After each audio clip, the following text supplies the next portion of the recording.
let's talk about being a creative in your 30s. My 20s, the heady heights of my 20s, the bad behavior years, the decade I like to forget, the decade wasn't good. But when I was a creative back then, it was cute. It was, Scott's expressing his creativity. He's really enjoying exploring these things. That's nice. That's cool. I'm nearly 40 now. It is not cool. People look at you now, and if you've not made it, they're like, he really needs to get a job. Scott should really go and get a job. Scott should really be, getting on with life. It's great. He can do that as a hobby. He can create his little pretty still lives, but maybe it's not a career path. Now, this is coming from the point of view of a photographer, but for all you other creators out there, I'm sure you feel the burden too. And it's interesting because I met with a close friend of mine. Well, he was a close friend. We didn't speak for years, not for any falling out, just, life moves on. Got back together again, maybe 7-8 years later. And it was interesting for his perception. It was like, yeah, we all wondered what you were doing, Scott. Just, running around, photographing people, doing all your bits, doing those magazine things, making no money. We all did wonder what you were going to do with your life. But turns out you've been really successful and you've made a load of money. And this is interesting. I have been successful. I made a bit of cash. It's all been okay for me. And because of that, people are like, oh, Scott's a creative, but he's a successful one.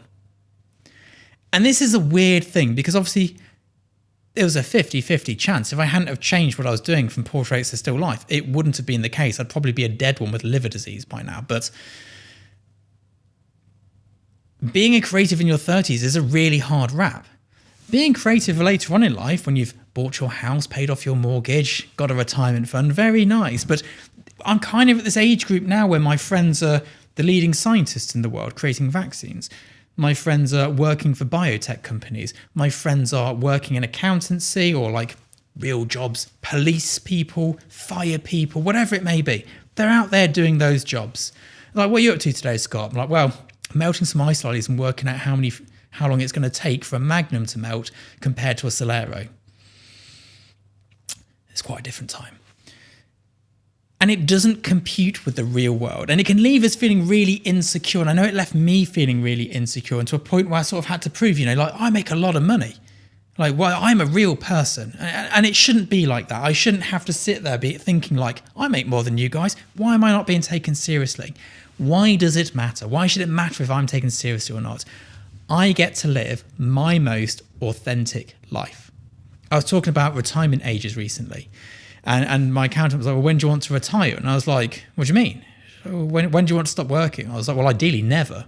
Not because I want to die particularly young, but once I am too old to actually manage a commercial set, I'm still going to be coming in here and creating my work. This is what I live to do. This is what I do. If I've got a day off, for example, kids are away, partner's away, it's just me, I come here and I like to create something.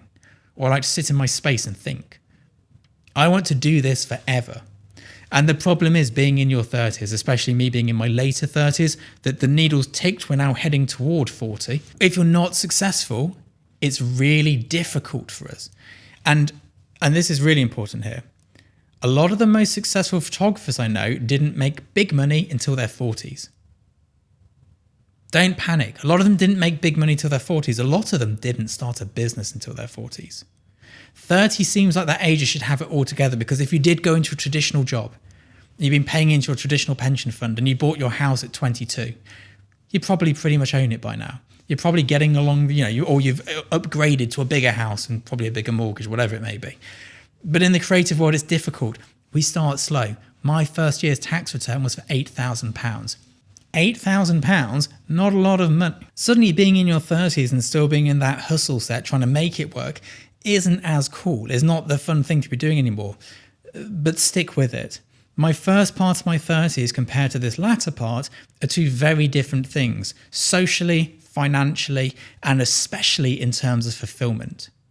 I've just tipped over the edge of the, oh my God, is it going to work phase into, thank goodness it's worked phase.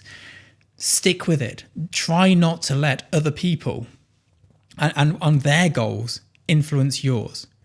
If we wanted to go and have jobs and live a 9-to-5 life, we can all go and do that. But we're not here because of that. We're here because we don't want that, because we want something different, and because we want to have a life that's meaningful to us. To other people, getting a mortgage, 2.5 children, a car on hire purchase, that's living. That is what they want, and that is fine. To some people, setting up their own business and making millions and retiring at 30 is what they want. That's fine. For me, doing what I want to do every single day for the rest of my life is what I want to do, and make just enough money to get by. Some years, it really has been just enough money. Other years, I've been fortunate enough to make a surplus of money.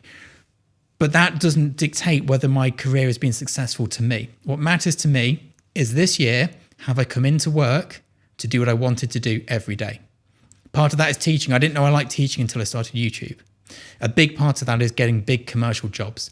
I love the hunt. I love the fight to get them. I love the competitiveness of it. But a big part of it is test shoots. What I really live for is doing my test shoots, doing my creative work, having my voice and making images for me. The fact that they have commercial viability and that people are willing to pay sums of money for them to use them in adverts is great. But I'd be doing it anyway, regardless of the money. Perhaps I'd have to get a job to fund it. Perhaps I'd have to set up a company to fund it. But that's not what it's about for me. It's about the pursuit of a daily process that is fulfilling for me. And hopefully this is something you can take away from and you can go, yes, do you know what? I've been chasing this money because this is what my friends are doing. Or I've been chasing this goal of financial freedom because this is what these friends are doing. But actually, what is it that drew you to photography? What is it that made you want to be a photographer? Was it making loads of cash? And in which case, I don't judge you. Go make loads of cash. Or was it for a different creative fulfillment? And I think knowing that is intrinsic to having a successful business for you, because success looks so different for so many different people. And it's really hard to say this is what you should do because we're all individuals and we all have our own wants.